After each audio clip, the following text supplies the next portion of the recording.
Hello ಸ್ನೇಹಿತರೆ, welcome back to Malnad all in one. August 12 ವಿಶ್ವ ಆನೆಗಳ ದಿನ, ವರ್ಲ್ಡ್ ಎಲಿಫೆಂಟ್ ಡೇ. ಆ ದಿನದಂದೇ ನಮ್ಮೂರಿಗೆ ಆಗಮಿಸಿದರು ಗಜರಾಜರು. 12ರಂದು ಕಾಡಿನಿಂದ ನಮ್ಮೂರಿಗೆ ಬಂದಿಳಿದು ನಮ್ಮ ಗದ್ದೆ ತೋಟವೇ ಇವರ ಅರಮನೆ. ಅಂದರೆ ಸ್ನೇಹಿತರೆ, ಆಗಸ್ಟ್ 12ನೇ ತಾರೀಕು ಜೈಪುರ ಮಾರ್ಗವಾಗಿ ಶೃಂಗೇರಿಯ ಮೌಳಿ ವೈಕುಂಠಪುರಕ್ಕೆ ದಾಳಿ ಮಾಡಿರುತ್ತಾರೆ ನಮ್ಮ ಗಜರಾಜರು.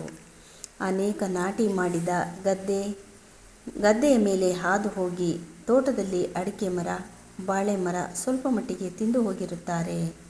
ಫಾರೆಸ್ಟ್ ಇಲಾಖೆಯವರು ನಿಧಾನವಾಗಿ ಕಾಡಿಗಟ್ಟುವ ಹರಸಾಹಸ ಮಾಡುತ್ತಿದ್ದಾರೆ. ಆದರೂ ಆನೆಗಳು ಯಾವುದಕ್ಕೂ ತಲೆ ಕೆಡಿಸಿಕೊಳ್ಳದೆ ತಮ್ಮ ಸುತ್ತಾಟವನ್ನು ಮುಂದುವರಿಸುತ್ತಿದ್ದಾವೆ. 14ರಂದು ಶಾಲೆಗೆ ರಜೆ ನೀಡಲಾಗಿದೆ. ಆಗಸ್ಟ್ 14ರಂದು ತುಂಬ ಮಳೆ ಬೀಳುತ್ತಾ ಇದೆ.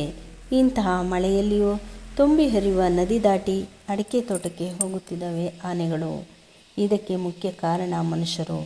ಇವುಗಳ ವಾಸ ಮಾಡುವ ಜಾಗದಲ್ಲಿಯೇ ನಾವು ತೋಟ ಮಾಡಿಕೊಂಡಿದ್ದರೆ ಅವುಗಳಿಗೆ ಜಾಗವೇ ಇಲ್ಲದಂತಾಗಿದೆ. ಹಾಗಾಗಿಯೇ ಅವುಗಳಿಗೆ ಈಗ ಆಹಾರ ಸಿಗುತ್ತಿಲ್ಲ. ಕಾಡಿನಲ್ಲಿ ಹಣ್ಣಿನ ಮರಗಳು ನಾಶವಾಗುತ್ತಿವೆ. ಮೊದಲಾದರೆ ಹಲಸಿನ ಮರಗಳು, ಆಮೇಲೆ ಕಾಡು ಬಾಳೆ, ಮಾವಿನ ಮರಗಳು, ಅನೇಕ ಕಾಡಿನ ಹಣ್ಣಿನ ಬಳ್ಳಿಗಳು ಇದ್ದವು. ಈಗ ಅವು ಮಾಯವಾಗುತ್ತಿವೆ. ಮನುಷ್ಯನ ಅತಿ ಆಸೆಯಿಂದ ಎಲ್ಲವೂ ನಶಿಸುತ್ತಿವೆ. ಇದಕ್ಕಾಗಿ ಕಾಡಿನಲ್ಲಿ ಆಹಾರ ಸಿಗದಿದ್ದಾಗ ಆನೆಗಳು ಊರೊಳಗೆ ನುಗ್ಗಿ ಬರುತ್ತವೆ. ಈ ರೀತಿ ಸಾಗುತ್ತಿತ್ತು ನಮ್ಮ ಆನೆಗಳ ಕಾರುಬಾರು. ಇದನ್ನು ನೀವೇ ನೋಡಿ.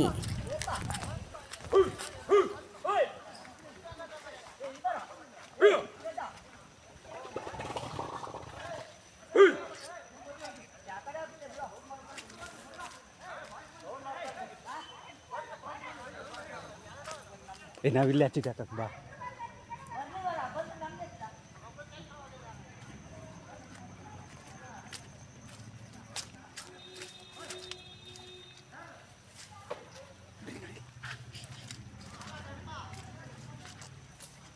ಒಂದಕ್ಕಿಂತ ಒಂದಾದ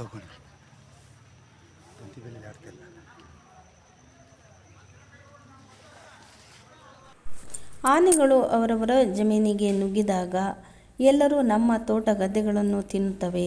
ನಮ್ಮ ಗದ್ದೆಯನ್ನು ತುಳಿದು ಹಾಳು ಮಾಡಿಸುತ್ತವೆ ಎಂಬ ಯೋಚನೆಯಲ್ಲಿ ಆನೆಗಳನ್ನು ಓಡಿಸುತ್ತಾ ಇದ್ದಾರೆ. ಆದರೆ ಇವು ಪಳಗಿಸಿದ ಆನೆಯಂತೆ ಆ ಕಡೆಯಿಂದ ಈ ಕಡೆಗೆ ಸುತ್ತಾಡುತ್ತಲೇ ಇವೆ. ಇವಕ್ಕೆ ಮನುಷ್ಯನ ಯಾವ ಭಯವೂ ಇರುವುದಿಲ್ಲ. ಆನೆಗಳು ಊರೊಳಗಿದ್ದರೆ ರೈತರಿಗೆ ಬಹಳ ತೊಂದರೆಯಾಗುತ್ತದೆ. ನಾಟಿ ಕಾರ್ಯ ಮಾಡಿದ ಗದ್ದೆಯನ್ನು ತುಳಿದರೆ ಮತ್ತೆ ಸರಿ ಮಾಡುವುದು ಕಷ್ಟ. ಅಡಿಕೆ, ಬಾಳೆ, ಕಾಫಿ ಹಾಳಾಗುತ್ತವೆ.